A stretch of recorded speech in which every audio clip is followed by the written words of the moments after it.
Hi, everyone. I know you don't like these, but this will be short. This is for the kids who are taking ASVAB on Wednesday, and I want to get you through these PowerPoints that we will be covering in class with 8A and with B8. So this is for B6 and B7. And we're going to talk about presidential roles in the domestic sphere, which means here at home. First slide is the president is chief lawmaker, and he cannot introduce bills on the floor of Congress, but he can influence Congress to pass laws. How? By lobbying or pressuring members of Congress to support or oppose legislation, using the State of the Union address. This is important. You'll see this on the test as one of the ways that the president can influence legislation. So using the State of the Union address in January to influence the people watching, the citizens of the country. And then they in turn would pressure their congressman to carry out what the president is suggesting. Also, the president has the veto power. So two important ways that the president can influence Congress. All right, the veto power, we know the president can veto bills. Congress can override the veto with 2/3 vote of both the House and the Senate. If the president doesn't sign the bill within 10 days, it becomes law, if Congress is still in session.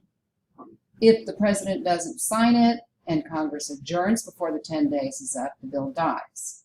Remember, this is called a pocket veto, and it's only used if Congress is adjourned. And of course, the veto power makes the president part of the legislative process.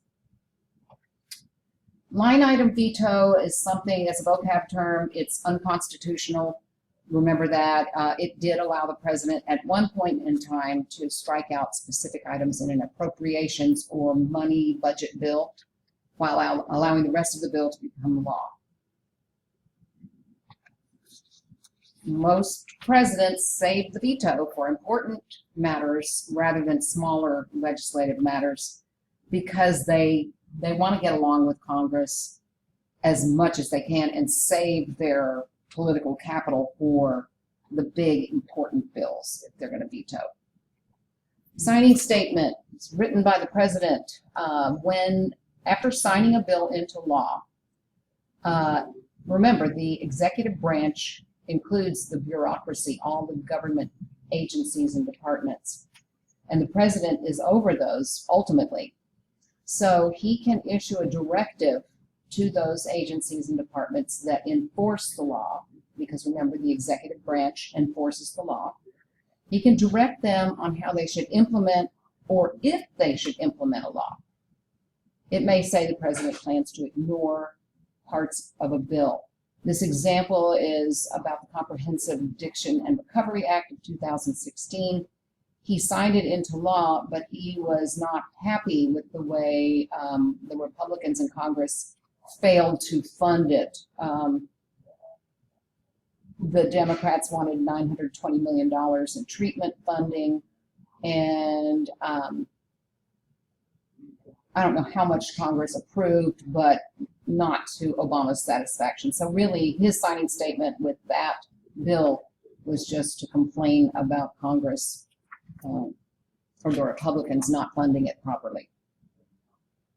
Presidential influence in legislative process. Two things. Remember those two. This is on a test: State of the Union address and the veto power.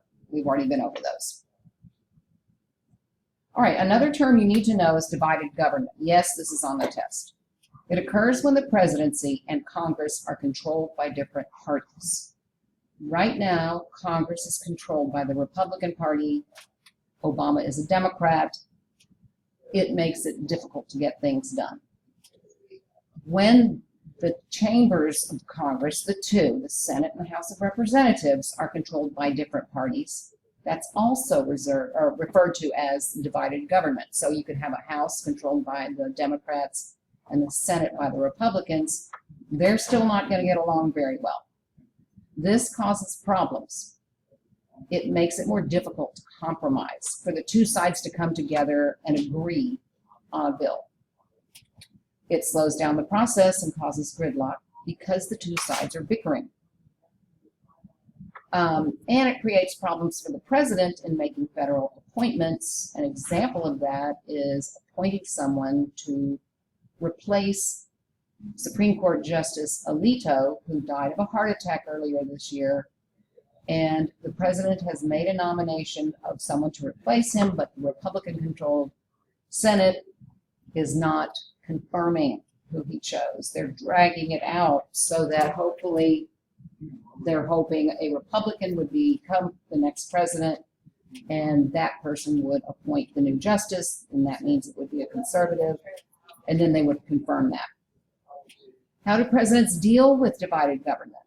Well, they appeal to the public through media. They can call a press conference. They can have a statement to the nation. They can appeal through their State of the Union address. They can make deals with congressional leadership. I'll do this if you'll do that. Or they can threaten to veto objectionable legislation. The president also functions as chief economist. The president submits a budget for the entire federal government to Congress as manager of the economy. They shape where federal tax dollars are spent because that money is spent by the executive branch and the bureaucracy. So the president asks for budgets to be approved by Congress for all those departments and agencies in the bureaucracy. And he has the Office of Management and Budget to help him prepare that budget. The president also appoints the Federal Reserve Board and its chairman, and they play a crucial role in managing the economy. And this is just a chart that shows, a graph that shows the difference between the budget, where it was, for example, when Obama took office, and in 2015. This is the debt to gross domestic product ratio. So the debt, it compares what we owe versus what we're bringing in. Party leader is another job of the president. Obama is head of the Democratic Party.